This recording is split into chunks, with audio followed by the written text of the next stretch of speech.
Hello everyone, कैसे हो आप सभी लोग। आई होप आप बहुत अच्छे होंगे और अच्छे से तैयारी भी चल रही होगी। सो आज हम करने वाले हैं मंथली एमसीक्यू सीरीज का part 9 for the month of सितंबर। अगर आपने इसका प्रीवियस पार्ट नहीं देखा है तो आई बटन पर आप क्लिक कर सकते हैं। यहाँ पे आपको इसका लिंक विजिबल हो जाएगा एंड इस लेक्चर की जो पीडीएफ है वो हम शेयर करेंगे हमारे टेलीग्राम ग्रुप पे, जिसका लिंक मैंने आपको डिस्क्रिप्शन बॉक्स में दिया हुआ है, आप इसे ज्वाइन कर सकते हैं। सो चलिए जल्दी से स्टार्ट करेंगे आज का लेक्चर।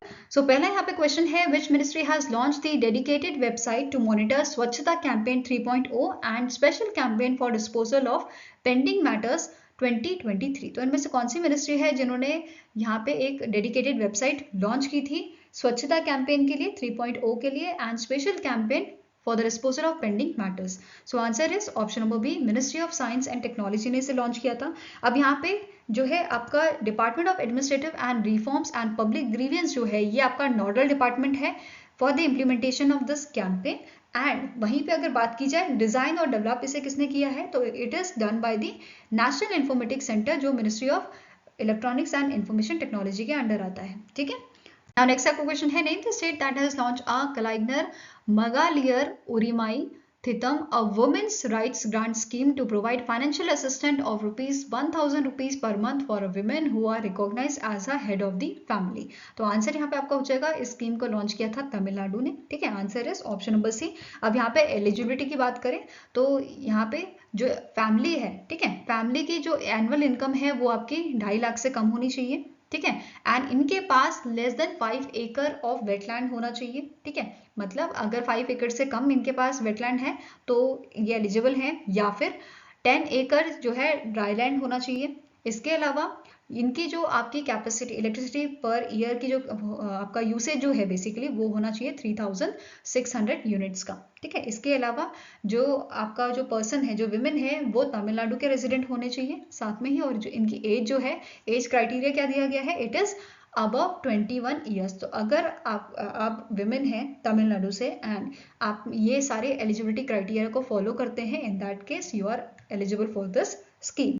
Fine. Now next आपको क्वेश्चन है, on 16 September 2023 we observe International Red Panda Day to create awareness about the importance of a conservation of a red panda and to promote and encourage people to save them. The red panda is a state animal of which Indian state?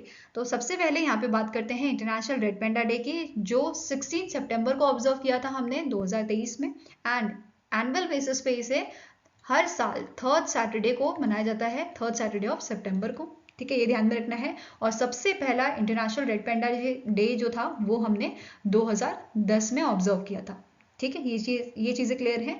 Now वापस से question में आते हैं कि red पेंडा जो है ये कौन से स्टेट का स्टेट एनिमल है, इंडिया के स्टेट का। तो answer is option number C, that is Sikkim. ठीक है, इसके अलावा आपको पूछा जा सकता है जो रेड पेंडास हैं ये इंडिया के अलावा और कौन सी कंट्रीज में पाए जाते हैं। तो आंसर आपका हो जाएगा भूटान, ठीक है, चाइना, फिर नेपाल और म्यांमार। ठीक है,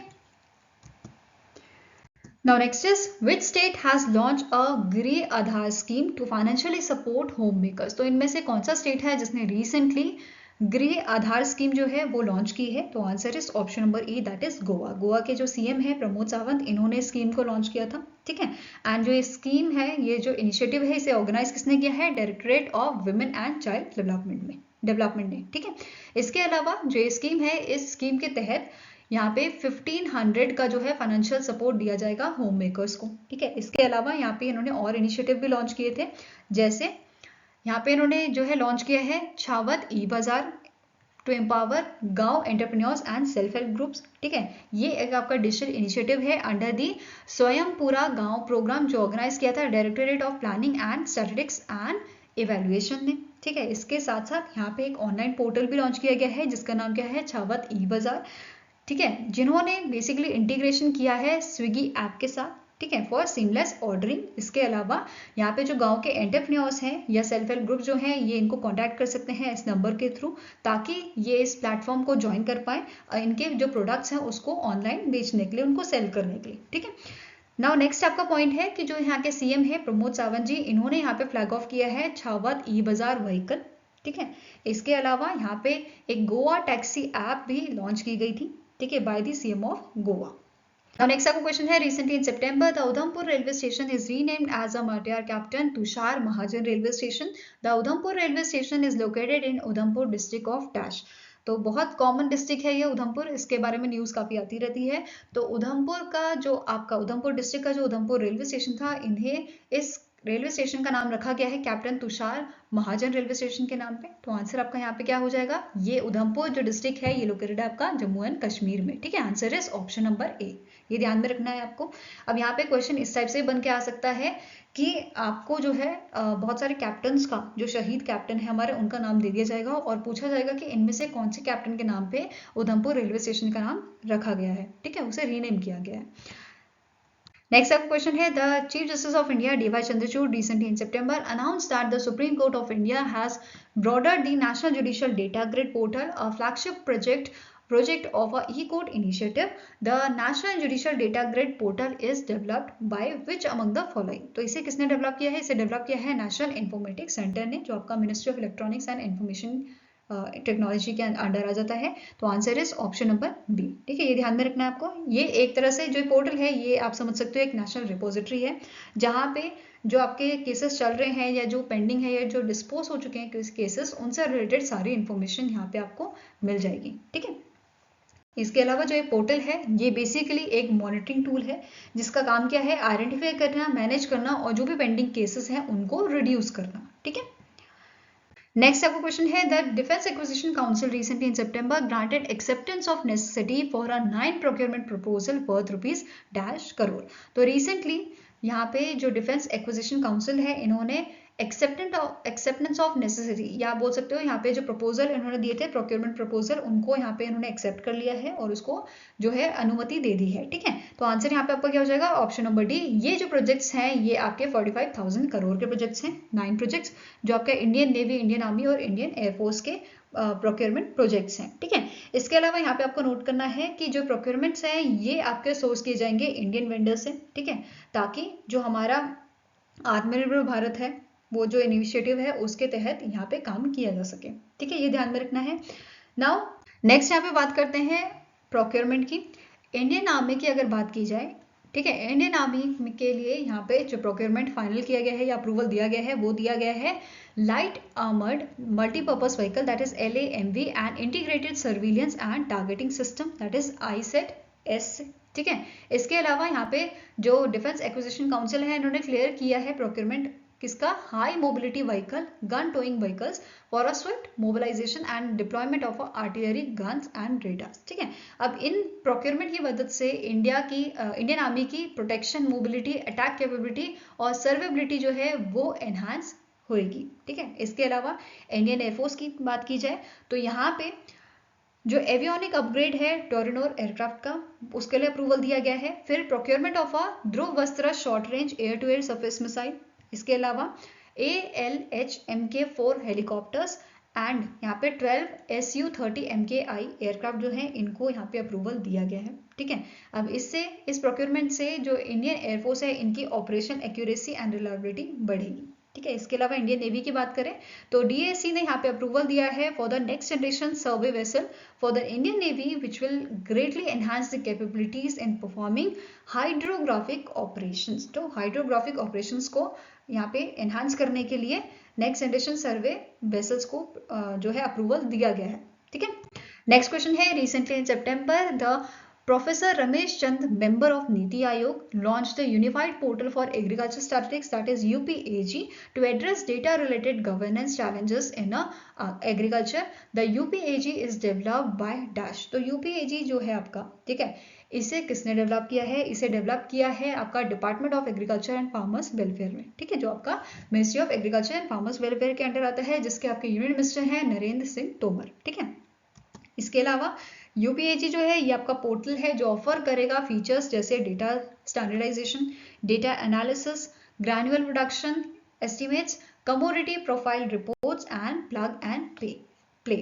और नेक्स्ट आपका क्वेश्चन है, on occasion of a Vishwakarma Jayanti PM Narendra Modi dedicated the Yashobhoomi phase 1 of India International Exhibition and expo Centre at dash. तो आंसर यहाँ पे आपका हो जाएगा option number C, that is New Delhi. Delhi में जो है इसे यहाँ पे लॉन्च किया गया था। ठीक है, इसके अलावा यहाँ पे आपको नोट करना है जो Indian international convention and expo centre है ये इंडिया का largest convention and exhibition centre है, जिसका टोटल जो एरिया है indoor area which is 3 lakh metre square है। ठीक है, ये ध्यान में रखना है। और इसे डिजाइन किसने किया था? सीपी कुकरेजा आर्किटेक्ट ने इसे डिजाइन किया था। नाउ अब बात कर लेते हैं एमडीएनसीओ की। India international convention and expo centre के एमडीएनसीओ कौन है? इनका नाम है सुमिता द्वारा। क्या नाम है? सुमिता द्वारा। इसका हेडक्वार्टर आपका न्यू दिल्ली में स्थित है। इसके अलावा यहाँ पे पीएम मोदी ने विश्वकर्मा स्कीम जो है वो लॉन्च की थी। इसका लोगो, टैगलाइन और इसकी पोर्टल जो है वो लॉन्च की गई थी। टैगलाइन यहाँ पे पूछी जा सकती है आपको, विच इज सम्मान, सामर्थ्य एंड समृद्धि। ठीक है, इस स्कीम का टोटल आउटले जो है वो कितना दिया गया है? 13,000 करोड़ का दिया गया है। और इसका मेन एम क्या है कि जो आर्टिजन्स हैं, जो क्राफ्ट्समैन हैं, उनको सपोर्ट करना। ठीक है, नाउ डिटेल में बात करते हैं विश्वकर्मा स्कीम की। तो जो स्कीम है, जैसे कि मैंने आपको बताया, ये आपके आर्टिजन्स और क्राफ्ट्समैन जो हैं उनको सपोर्ट करने के लिए है। जैसे इसमें आ जाते हैं आपके ब्लैक स्मिथ, ठीक है, बोट मेकर आ गए, कारपेंटर आ गए आपके, फिर कोबलर आ गए, ठीक है, बार्बर आ गए। तो ये सारी कैटेगरीज यहाँ पे मैंने मेंशन की हैं, इनको ये हेल्प करने वाला है। ठीक है, अब यहाँ पे जो पोर्टल आपको बताया था मैंने, पीएम विश्वकर्मा पोर्टल, इस पोर्टल में फ्री रजिस्ट्रेशन विश्वकर्मा या आपके जो आर्टिसन या क्राफ्ट्समैन हैं वो इजीली कर सकते हैं। ठीक है, एंड ये इनिशिएटिव ले सकते हैं टूल किट ऑफ 15,000 का। ठीक है, 15,000 रुपीज का। इसके साथ साथ यहाँ पे कोलेटरल फ्री क्रेडिट सपोर्ट दिया जाएगा 3 लाख का, और 2 ट्रेंचेस में दिया जाएगा, 1 लाख और 2 लाख के ट्रेंचेस में। ठीक है, और यहाँ पे कंसेशनल इंटरेस्ट रेट क्या रहेगा आपका? 5% का रहेगा। फिर यहाँ पे ये भी मेंशन किया गया है कि यहाँ पे ट्रेनिंग्स भी इनको प्रोवाइड की जाएंगी, ताकि जो इनका काम है उसको और एनहांस किया जा सके और मॉडर्न वे में पेश किया जा सके। ठीक है, इसके लिए यहाँ पे ट्रेनिंग भी इनकी की जाएंगी, जिसमें 5,000 पर डे का अलाउंस भी यहाँ पे उनको दिया जाएगा। ठीक है, अब यहाँ पे जो स्कीम है ये 5 ईयर्स के लिए वैसे स्कीम है, पर यहाँ पे इन्होंने टारगेट मेंशन किया है कि फर्स्ट ईयर में ये बेनिफिट देने वाले हैं 5 लाख फैमिलीज को, एंड ओवरऑल जो ड्यूरेशन है 5 ईयर्स की, इसमें ये 30 लाख फैमिलीज को बेनिफिट देंगे। ठीक है, नाउ नेक्स्ट क्वेश्चन है, what is the theme of a international coastal clean up day 2023? तो आपको सबसे पहले पता होना चाहिए international coastal clean up day जो है वो कब ऑब्जर्व किया जाता है।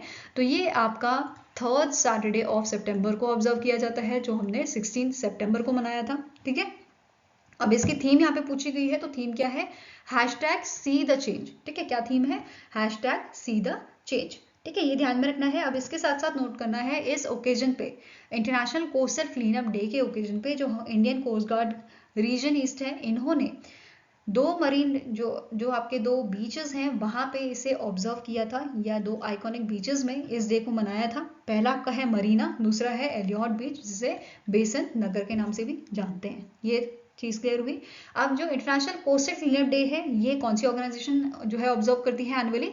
Ocean conservancy. ठीक है, ओशियन कंजर्वेंसी इसे ऑब्जर्व करती है, जिसके सीईओ आपके हैं जेनिस सीरल्स जॉन्स, एंड इसका हेडक्वार्टर आपका वॉशिंगटन डीसी यूएसए में लोकेटेड है। ठीक है, now next question है, the sacred ensembles of a Hoysala temple is recently in September was inscribed on a UNESCO's World Heritage List. The temple is located in which Indian state? तो in month of September जो Hoysala temple है, इसे world heritage list में शामिल किया गया था UNESCO की।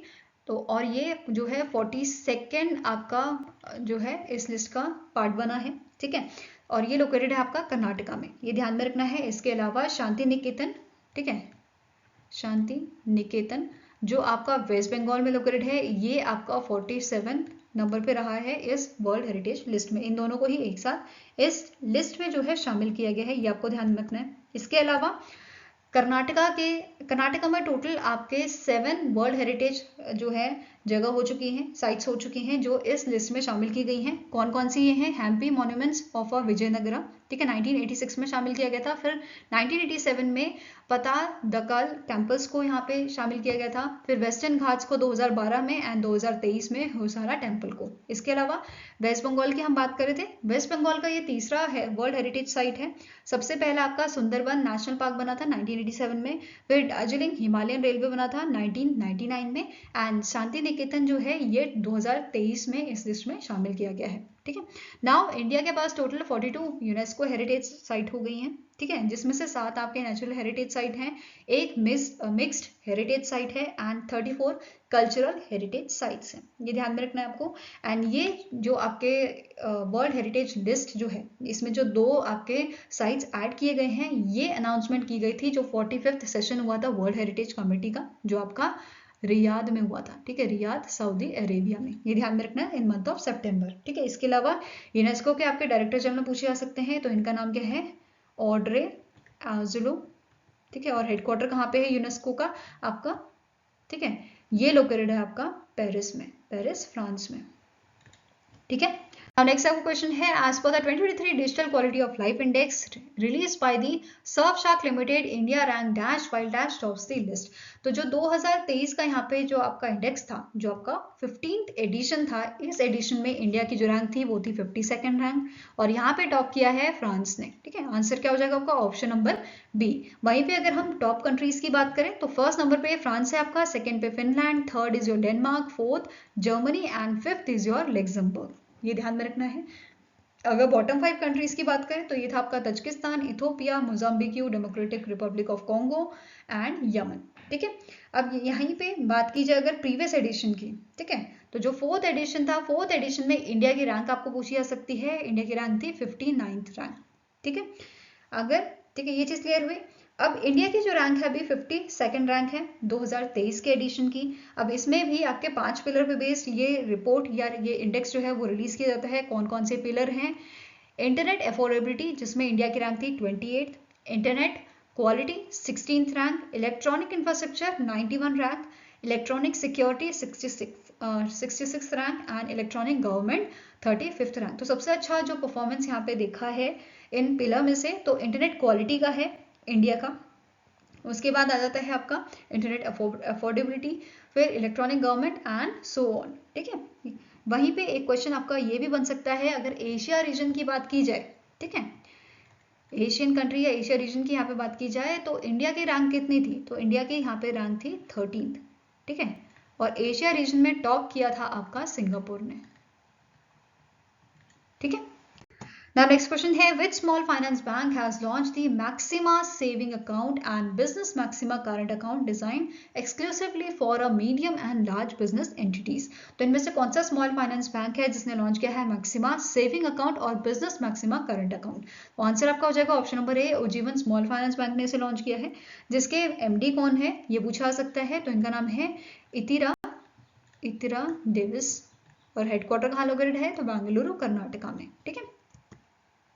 Now next आपका क्वेश्चन है, national highway authority of India that is NHAI unit, it is known as your National Highways Logistic Management Limited has inked 1770 crore deal to establish a multi-modal logistic park in dash. तो ये जो आपके multi modal logistic park हैं ये कहाँ पे establish किए जाएंगे, तो आंसर आपका हो जाएगा option number C, Bengaluru Karnataka में स्टैब्लिश किए जाएंगे।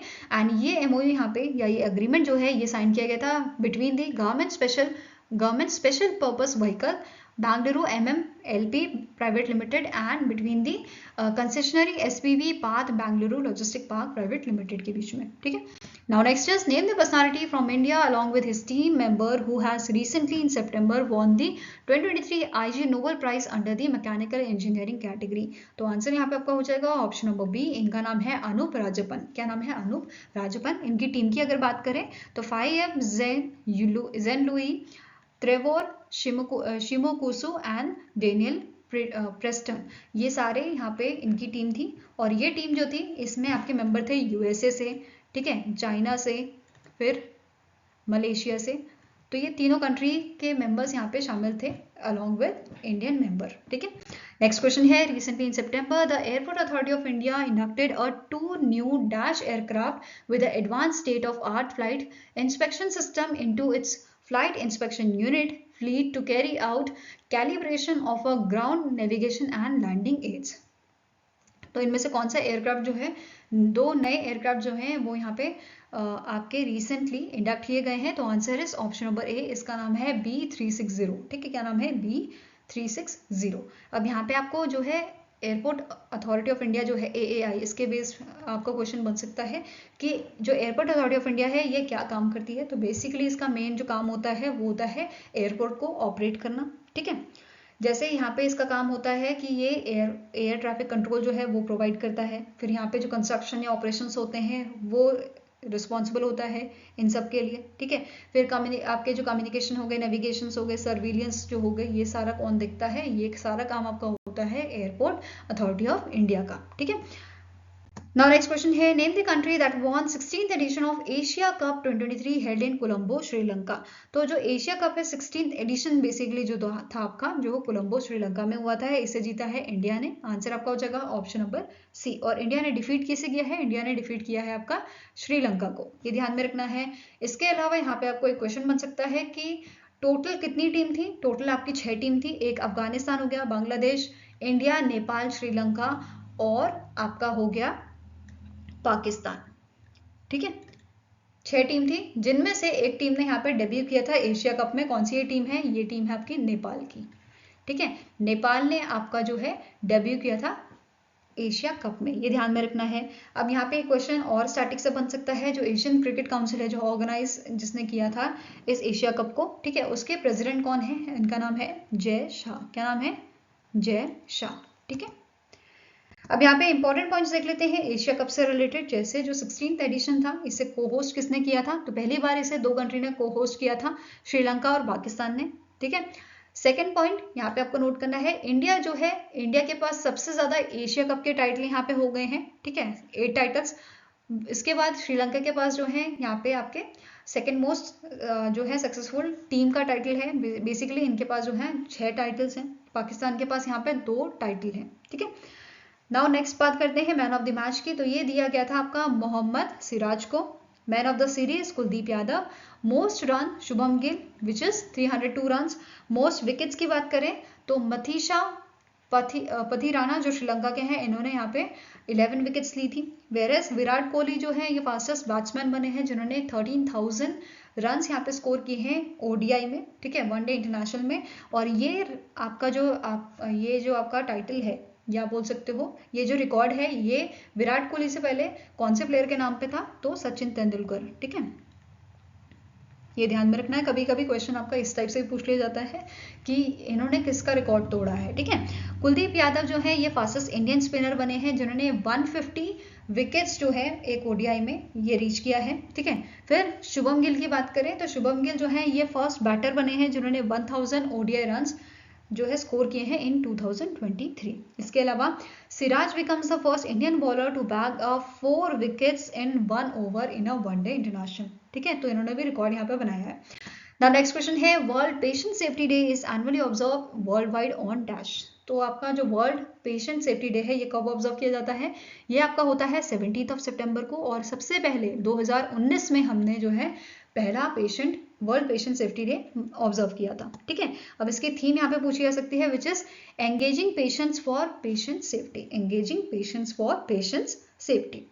ठीक है, इसके अलावा यहाँ पे स्लोगन आपको पूछा जा सकता है। ठीक है, स्लोगन क्या था इसका? It is elevate the voice of patients. Elevate the voice of patients.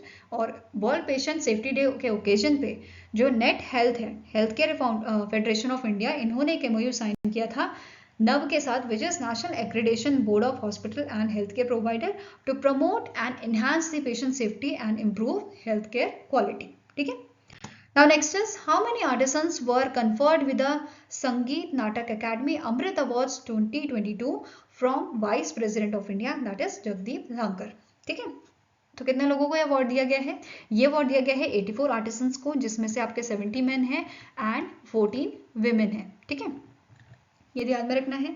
अब ये जो अवार्ड है, ये ऐसे लोगों को दिया जाता है जिनकी एज जो है 75 ईयर्स से अबव होती है एंड उनको कोई भी नेशनल ऑनर नहीं दिया गया है, तो ये आपको ध्यान में रखना है। अब यहाँ पे चेयरमैन की बात करें संगीत नाटक एकेडमी की, तो इसके चेयरमैन है डॉक्टर संध्या पुरेचा। क्या नाम है इनका? डॉक्टर संध्या पुरेचा। और उसका हेडक्वार्टर कहाँ लोकेटेड है? ये लोकेटेड आपका न्यू दिल्ली में। ठीक है, यहाँ पे आप सारे जो यहाँ पे आर्टिसंस थे जिनको ये अवार्ड दिया गया है, उनकी आप लिस्ट देख सकते हो वीडियो पॉज करके।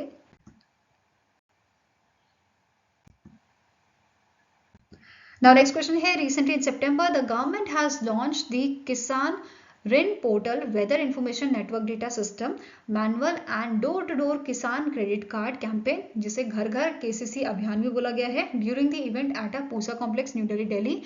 The Weather Information Network Data System, that is WINS, is associated with which union ministry. तो इनमें से कौन सी मिनिस्ट्री है जिससे ये एसोसिएटेड है? तो आंसर आपका हो जाएगा it is associated with the ministry of agriculture and farmers welfare. ठीक है, ये ध्यान में रखना है। अब जो विंड पोर्टल है इसे जुलाई में जो है लॉन्च किया गया था by the ministry of agriculture and farmers welfare के द्वारा, जिसका मेन एम क्या था कि ये एडवांस वेदर डेटा एनालिटिक्स जो है वो प्रोवाइड करे ताकि फर्दर उससे रिलेटेड जो भी एक्शन लेना हो वो लिया जा सके। ठीक है, यहाँ पे इसके अलावा आपको नोट करना है किसान ऋण पोर्टल के बारे में, और जो यहाँ पे हमने कैंपेन पढ़ा है या अभियान पढ़ा है केसीसी कैंपेन, इसके बारे में देखेंगे। ठीक है, सबसे पहले बात करेंगे किसान ऋण पोर्टल के बारे में। ठीक है, जो KRP है किसान ऋण पोर्टल जो है इसका मेन एम क्या है कि फार्मर्स जो है उनको सब्सिडाइज लोन प्रोवाइड करना अंडर दी KCC स्कीम। ठीक है, KCC स्कीम क्या है? इट इज किसान क्रेडिट कार्ड स्कीम, जिसे 1998 में लॉन्च किया गया था by the Indian public sectors bank. ठीक है, इसके साथ साथ यहाँ पे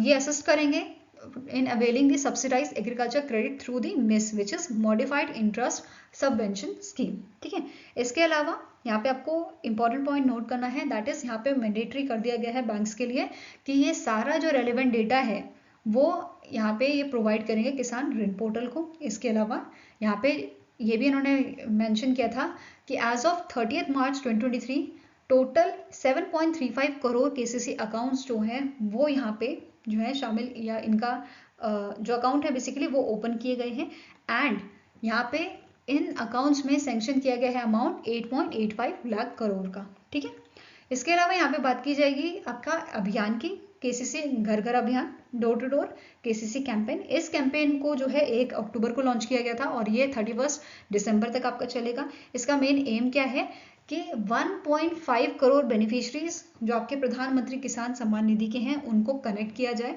जो अभी तक कनेक्टेड नहीं हुए हैं KCC स्कीम के साथ। ठीक है, अब यहाँ पे 3 हमने इनिशिएटिव की बात की। इन इनिशिएटिव का मेन फोकस क्या है? एग्री क्रेडिट के फोकस करना। ठीक है, इसके अलावा जो क्रॉप इंश्योरेंस है इस पे फोकस करना। बेसिकली क्रॉप इंश्योरेंस में आपकी 2 स्कीम आ जाती हैं, एक है आपकी प्रधानमंत्री फसल बीमा योजना, ठीक है, एंड दूसरी इसमें है restructured weather based crop insurance scheme. तो इन स्कीम्स में फोकस करना was the main focus of these initiative। ठीक है, नेक्स्ट आपका क्वेश्चन है name the player who won the men's javelin throw final event with 84.24 meters at a Diamond League 2023 final held in Oregon, United States of America, that is in USA। तो answer आपका हो जाएगा option number A, that is Jakob Widlich, जो आपके chess Republic के player हैं। इन्होंने जो है डायमंड लीग का फाइनल मैच जीता था। इससे पहले इन्होंने 2 टाइटल ऑलरेडी जीते हुए हैं, 2016 में जीता था, फिर 2017 में, एंड नाउ इट इज 2023 ये इन्होंने टाइटल जीता है। यहाँ पे सेकंड नंबर की बात करें तो सेकंड नंबर पे नीरज चोपड़ा जी थे जिन्होंने 83.80 मीटर का जो है जैवलिन थ्रो किया था। थर्ड नंबर पे आपके थे ओलिवर हेलेंडर जिन्होंने 83.74 मीटर का जैवलिन थ्रो किया था। वहीं पे अगर हम 2023 की यहाँ पे बात करें लीग की, तो दोहा जो अगर हम यहाँ पे नीरज चोपड़ा जी की बात करें तो 2023 में इन्होंने दोहा लीग जीता था जिसमें ये फर्स्ट आए थे। फिर आपका लुज़ान लीग जो हुआ था, ठीक है, इसमें भी इन्होंने ये लीग जीता था। वहीं पे जो ज़ूरिच लीग हुआ था वहाँ पे नीरज चोपड़ा जी जो है वो सेकंड नंबर पे आए थे। ठीक है, नाउ नेक्स्ट आपका क्वेश्चन है in September 2023 the United Nation World Food Programme has signed an MOU with which institution to improve food security, nutrition, climate resilience and livelihood in India। तो answer यहाँ पे आपका हो जाएगा that is United Nation World Food Programme के साथ IIT Bombay ने MOU sign किया है। ठीक है, इंप्रूव करने के लिए food security, nutrition, climate resilience and all. ठीक है, अब यहाँ पे यूनाइटेड नेशन जो आपका वर्ल्ड फूड प्रोग्राम है इसके एग्जीक्यूटिव डायरेक्टर कौन है? इनका नाम है सिंडी H मैकेन एंड इसका हेडक्वार्टर आपका रोम इटली में है जिसे 1961 में स्टैब्लिश किया गया था। ठीक है, now next आपका क्वेश्चन है the Indian renewable energy development agency has sign an MOU with which bank to finance renewable energy projects nationwide. तो आंसर यहाँ पे आपका हो जाएगा option number A, that is bank of Maharashtra ने जो है बैंक ऑफ महाराष्ट्र के साथ यहाँ पे MOU साइन हुआ है IREDA का, जो एक मिनी रत्ना कंपनी है। Mini Ratna, it is a mini Ratna category 1 company जिसे 2015 में ये टाइटल दिया गया था, ये ध्यान में रखना है आपको। नाउ अब IREDA की बात कर रहे हैं तो इसके CMD कौन है? इनका नाम है प्रदीप, क्या नाम है इनका? प्रदीप कुमार दास। ठीक है, हेडक्वार्टर कहाँ पे है? न्यू दिल्ली में। Whereas bank of Maharashtra की बात करें तो इसका हेडक्वार्टर आपका पुणे महाराष्ट्र में है। ठीक है, एंड इसके करंट जो MD and CEO है इनका नाम क्या है? AS राजीव। ठीक है, ये ध्यान में रखना है। अब यहाँ पे आपको एक और चीज नोट करनी है जो आपका क्वेश्चन जिस पे बेस्ड बन सकता है कि जो इंडिया का रिन्यूएबल एनर्जी कमिटमेंट है, ठीक है, तो यहाँ पे टारगेट क्या है इंडिया का फुलफिल करने के लिए 50% ऑफ इट्स एनर्जी डिमांड्स। तो ये टारगेट आपका है 2030, मतलब इंडिया का गोल क्या है कि 2030 तक हमें फुलफिल करना है 50% इंडिया की energy demand from the renewable sources, ठीक है। नेक्स्ट आपका क्वेश्चन है world bamboo day is annually observe across the globe on. तो वर्ल्ड बैम्बू डे हम ऑब्जर्व करते हैं 18 सितंबर को, और सबसे पहला जो आपका बैम्बू डे है वो ऑब्जर्व कब किया गया था, 2009 में, ठीक है, ये ध्यान में रखना है। अब बैम्बू डे से रिलेटेड इन्फॉर्मेशन देख लो, जैसे सबसे ज़्यादा कौन सी कंट्री जो है बैम्बू प्रोड्यूस करती है, तो आपका आंसर यहाँ पे हो जाएगा चाइना। सेकेंड नंबर पे कौन करता है, तो सेकेंड नंबर पे आता है इंडिया, ठीक है। अब इंडिया में जो है जो आपका इंडियन फॉरेस्ट एक्ट 1927 है, इसके बारे में बात कर लेते हैं, ये भी आपका बैम्बू से जुड़ा है।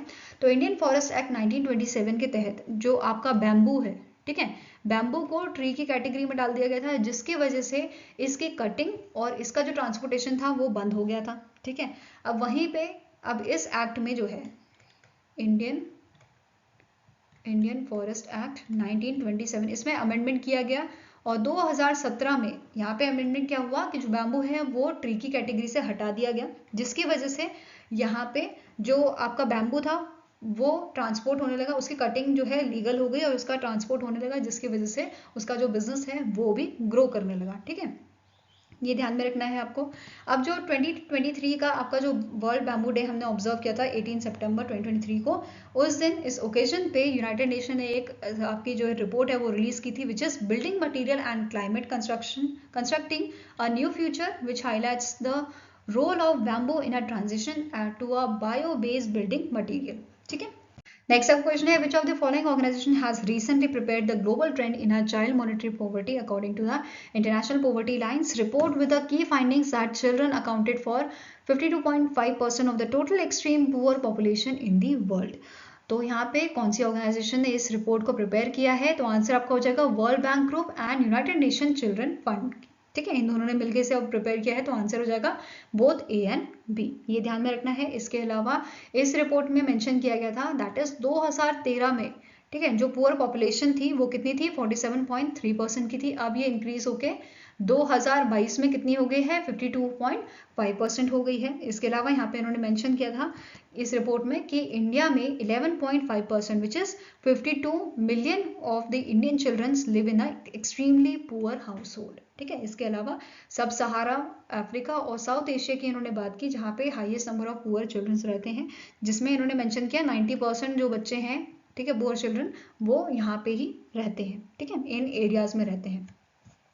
नाउ इस रिपोर्ट की बात कर लेते हैं, तो इस रिपोर्ट का ये थर्ड एडिशन था, सबसे पहले 2016 में इस रिपोर्ट को रिलीज किया गया था, फिर 2020 में, अब 2023 में से रिलीज किया गया है, ठीक है। Now next question है, which life insurance company has launched its new mid cap scheme emerging equity fund। तो इनमें से कौन सा आपका इंश्योरेंस कंपनी है जिसने जो है नया मिड कैप स्कीम लॉन्च किया है, तो आंसर आपका हो जाएगा इट इज भारतीय एक्सा लाइफ इंश्योरेंस, ठीक है। कौन सी कंपनी है, भारतीय एक्सा लाइफ इंश्योरेंस, और इसका पूरा नाम क्या है, Bhartiya AXA life emerging equity fund, ठीक है। अब एमडी एंड सीईओ की बात करें भारतीय एक्सा लाइफ इंश्योरेंस की, तो इनका नाम है पराग राजा, ठीक है, और इसका हेडक्वार्टर कहाँ लोकेटेड है, ये लोकेटेड आपका मुंबई महाराष्ट्र में, ठीक है। Now next up question है, name the bank that has introduced a digital facility for non-resident Indians to effortlessly open a non-residential external and non-resident ordinary account, both saving and current account through its mobile app। तो answer यहाँ पे आपका हो जाएगा, इस facility को provide किया है स्टेट बैंक ऑफ इंडिया ने, आंसर क्या है, ऑप्शन नंबर सी। अब स्टेट बैंक ऑफ इंडिया का हेडक्वार्टर कहाँ है, ये सभी को पता है, इट इज इन दी मुंबई महाराष्ट्र, और इसके चेयरमैन कौन है, इनका नाम है दिनेश कुमार खरा, ठीक है। Now next is the United Nations International Equal Pay Day is annually observed across the world on। तो आपका जो इंटरनेशनल इक्वल पे डे जो है ये ऑब्जर्व किया जाता है 18 सितंबर को, ठीक है, आंसर क्या हो जाएगा, ऑप्शन नंबर डी, और 2020 में इसको सबसे पहले ऑब्जर्व किया गया था, ठीक है, ये ध्यान में रखना है। और ये कौन सा एडिशन है, it is the 4th addition, ये आपका था 4th एडिशन, ठीक है। अब यहाँ पे इसके अलावा आपको क्या नोट करना है कि इस ओकेजन पे हाई लेवल प्लेज इवेंट जो है वो ऑर्गेनाइज किया गया था बाय द इपिक के अंडर आपका आता है international labour organisation, UN women, OECD, और ये आपका इवेंट जो है ये आपका हुआ था न्यूयॉर्क यूएसए में। इस इवेंट का नाम क्या था, it is standing up for a equal pay celebrating the achievements and understanding challenges aim to give countries and opportunities to make a new equal pay pledges। ठीक है, अब यहाँ पे एक और चीज़ आपको नोट करनी है जो इम्पोर्टेंट है, दैट इज जो इंटरनेशनल लेबर ऑर्गेनाइजेशन है इनकी स्टडी के अकॉर्डिंग जो विमेंस है इनको एवरेज में, मतलब अगर हम एवरेज बात करें इन एवरेज, तो जो विमेंस है उनको 20% लेस जो है यहाँ पे वेजेस दिए जाते हैं एज कम्पेयर टू मेन और फॉर द सेम वर्क। ठीक है, दोनों एक जैसा काम करते हैं, स्टिल उनको जो विमेंस हैं उनको यहाँ पे जो पे है इनकी वो लेस होती है। वहीं पे अगर हम यूनाइटेड नेशन विमेंस की बात करें, इन्होंने यहाँ पे क्या मेंशन किया था अपनी रिपोर्ट में, दैट इज 28% विमेंस ही ऐसी हैं जो अपनी पेड मैटरनिटी लीव जो है वो इंजॉय कर पाती हैं, रेस्ट को ये आपकी फैसिलिटी नहीं दी जाती है। ठीक है, Now next question है, the Reserve Bank of India has reappointed Shashidhar Jagdishan as MD and CEO of which bank for a period of 3 years। तो शशिधर जगदीशन जो हैं ये आपके MD and CEO हैं HDFC बैंक के। ठीक है, इन्हें रिसेंटली RBI ने जो है रीअपॉइंट किया था इसका MD and CEO। ठीक है, 3 साल के लिए, फर्दर 3 years के लिए। इसके अलावा आपको ये भी याद होगा HDFC लिमिटेड और HDFC बैंक जो है इनका मर्जर हुआ था, कब हुआ था? जुलाई 2023 में, और ये इंडिया का सेकेंड बिगेस्ट कंपनी बना है। ठीक है, ये ध्यान में रखना है। अब HDFC बैंक जो है इसका हेडक्वार्टर कहाँ लोकेटेड है? ये भी आपका मुंबई में है।